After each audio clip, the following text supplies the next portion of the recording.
Hey guys, what's going on? My name is hamishwhodder and we are back with another individual stock analysis video. Now, I apologize for not having these out last week and the week before. Had a couple of weeks break from the individual stock analysis videos, but I thought we would bring it back.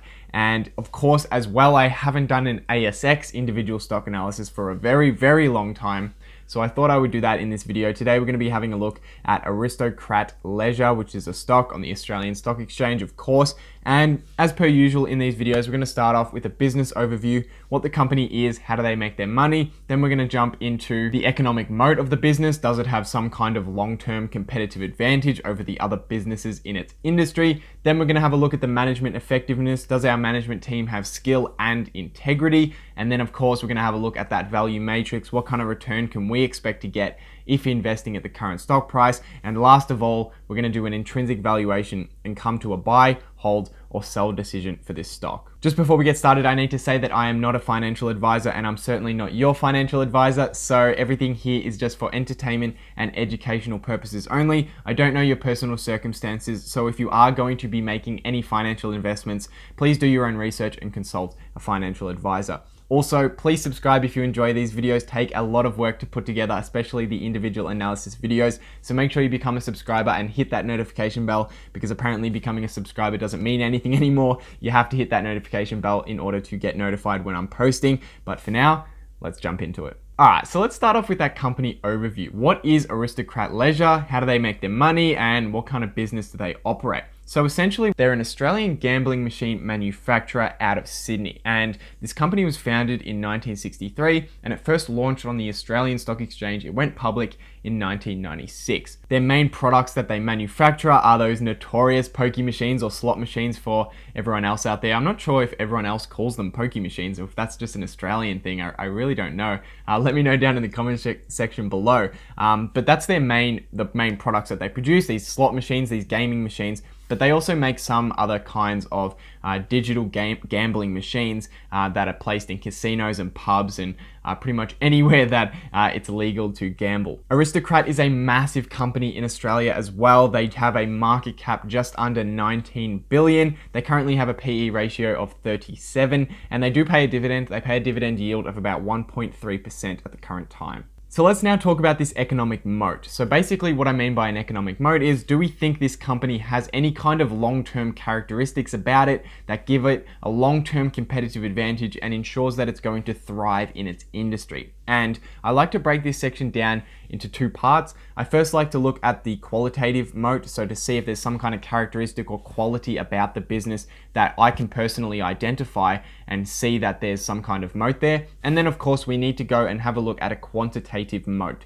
We need to see if that moat is backed up in the numbers, see if our hypothesis for the moat is recognized in the numbers in their long-term performance of the company. For Aristocrat Leisure, it's not completely obvious what their moat is. They don't really have a brand moat. There's not really such thing as a branding moat when you're going to pick the slot machine that you're going to play at. Although I will admit that if you do more research into this industry, if you learn a little bit more about gambling industry and how casinos and pubs acquire these machines, which I haven't done that research because it's personally not an industry that I'm particularly interested in. But if you do that research, I'm sure that you will be able to identify more easily some qualitative characteristics. And basically that's how it's going to work. If you know the business well, you're going to be able to identify these characteristics. If you don't know the business or the industry well, then you're going to have to look in the numbers to see if there's some kind of moat. You're not going to be able to identify it yourself. But essentially, when I can't identify the moat straight away because I haven't done the research yet and I don't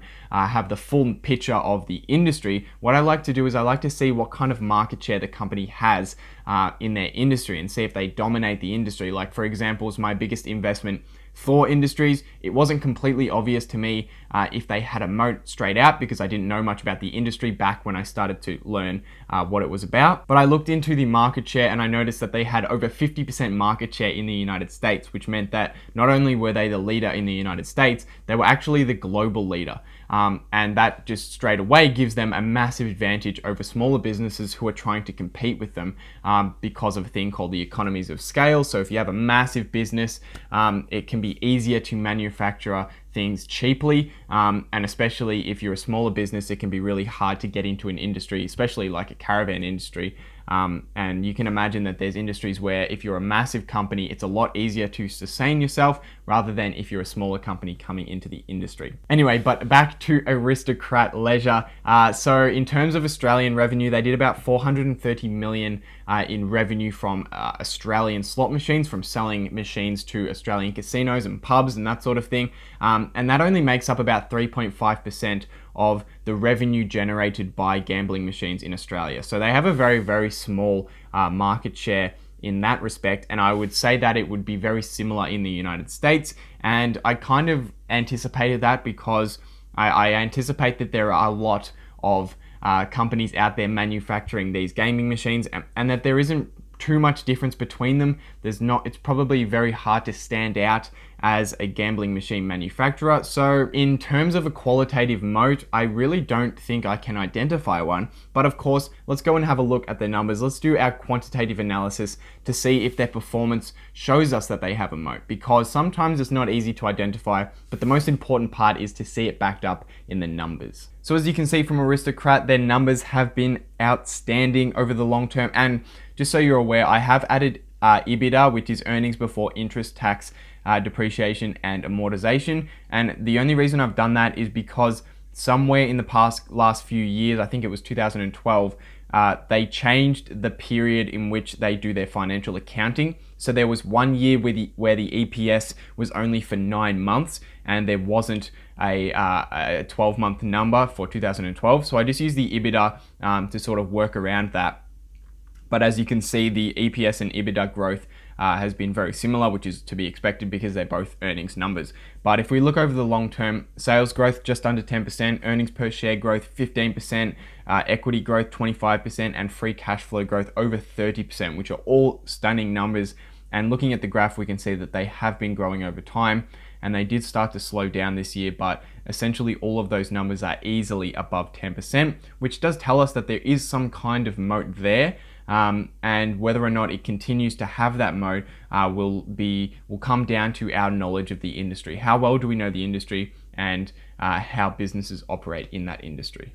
So the next part of our analysis is to look at the management team, because it's great to have a business that looks like it's operating really well, but we need to know that the people in charge are operating in our best interest. And that means that we need a management team that has not only skill, but also integrity, so that their values are aligned with ours. And to assess the skill component of this, I like to look at how they manage their capital and then how they manage their debt. So starting off with capital, how well are they making investments internally? Because basically we're trusting that they can compound their investments internally within the business at a high enough rate that the stock price will grow over the long term and give us a satisfactory return. So to do this, we like to look at the ROIC, which is the return on invested capital.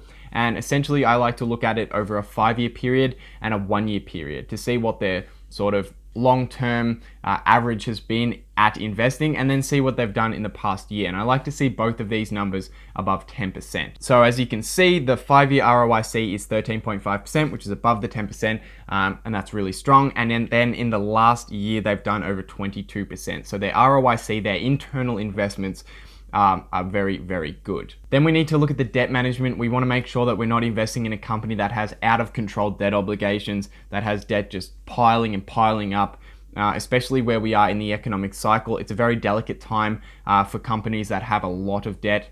And if we have a downturn and they struggle to cover those payments, that's just a company we don't want to be invested in. So we start off by looking at the current ratio, which takes the current assets for the next 12 months and the current liabilities, all the debts that are due in the next 12 months, and compares them. And for Aristocrat, they have a current ratio of 1.8, which is just below what I like to see, which is a 2, but it's still above 1, which means that it's a decent a decent current ratio, which is exactly what we like to see. And then we have to look at the big debt picture. We need to compare the debt to the equity, and I like to see a debt to equity ratio that's below 0.5, and for Aristocrat that is 1.5, so it's a little bit higher. They have 1.5 times as much debt as equity, and I like to see twice as much equity as debt. However, it's not super out of control, and of course, if you know the industry and you understand why they have so much debt, or why they have the amount of debt that they have,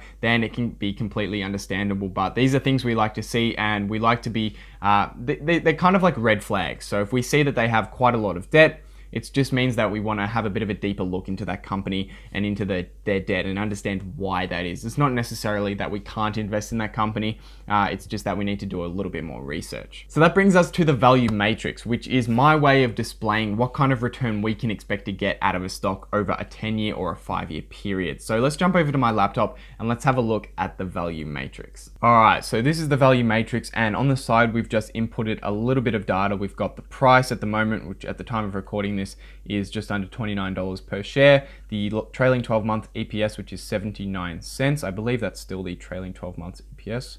We'll still have a look. Yes, that is still a trailing 12 months EPS, and we're going to have a look over a 10-year period. So in the table here, we've got a range of growth rates that this company could grow their earnings at over the next 10 years, ranging from just under 5% all the way up to 28%, which is probably very unlikely, but also 5% could be very unlikely as well. So we've just got a wide array of outcomes. And then we've got the different PE ratios that the company could have in 10 years time. At the current time, they have a PE of 37, so towards the top end of this, but historically they've bounced between 10 and 40, so they could have a PE ratio anywhere in there. And this bottom table basically tells us what the price of the stock will be in 10 years time, depending on what growth and what PE ratio the stock achieves. So essentially, let's say they grow at 10% per year for the next 10 years, and they have a PE of 25, then their stock price will be just under $50 per share, $48.51. And then we can go up to the top table and we can see what corresponding return that would mean for us. So if we bought the stock at the current price and they did 9.4% growth and they had a PE of 25 in 10 years time, that would mean that we would earn a return of 5.39% on the appreciation of the stock price. And then of course we would also earn the dividend that they're paying, which currently they're paying 1.3%. So if we assumed they earned 1.3% each and every year for the next 10 years in terms of a dividend as well, then we would make about 7% on this stock. So as you can see, in order to make our 15% minimum requirement return, we would probably, or the company would probably have to grow somewhere in the high teens, probably between 15 and 20%, and then they would have to have a PE ratio that's in the 20s or 30s. So for me personally, that kind of shows us that there's quite a lot of downside to this stock at the moment, at the current price that it's priced at right now. And the upside, there is upside, but they have to grow really, really quickly. And that's basically to be expected with any company that's trading at a pretty high PE. They're trading at a 37, which is considerably higher than the market average. And that's likely because the growth prospects of the company are very high. And of course, that means that people will be willing to pay more. But for me personally, I like to see a little bit of a smaller PE ratio as well as those high growth prospects. So even if they don't grow at a high rate, I'm still gonna get a decent return. But we'll let that lead us into the final part, which is the intrinsic valuation. We need to come up with a specific buy, sell, or hold decision. So to do that, we need a couple of things. First, we need to estimate what kind of PE ratio this company will have in 10 years time. And I have picked a PE of 25, which is just the average of their high and low, their low being their 10 PE and the high being a 40. So somewhere in the middle of that, we'll go with a 25 PE. We'll assume that they can achieve that. And then in terms of a growth number, I'll pick two different growth rates to show you what kind of growth we would need to anticipate in order for it to be a buy. All right, so using my spreadsheet and using the auto buy zone calculator, and by the way, guys, if you want access to the spreadsheet and you haven't seen it before, the link to it is down in the description below. And there's also a video on my channel explaining how to use it. It's completely free, by the way, so go check that out if you want to use that. But essentially using the auto buy zone calculator, we've come up with a growth rate of just under 19%, which is pretty high. I would be cautious in using a growth rate this high, but anyway, we'll go with it for now. That gives us a fair value of just under $30 per share, which means that we need to discount that further by another 50%, which means that the buy price at the current time would be only $15 per share, which is really a considerable drop from what the current stock price is right now. So using the auto buy zone calculator, that means that it is a hold at the current time. We'd need to see the stock fall probably another 45 to 50% before we'd make an investment. And that's even still with assuming a growth rate of 19%, which is a really, really high growth rate to assume. So then what kind of growth rate would we need to assume for it to be a buy right now? So I did the math and I put it into the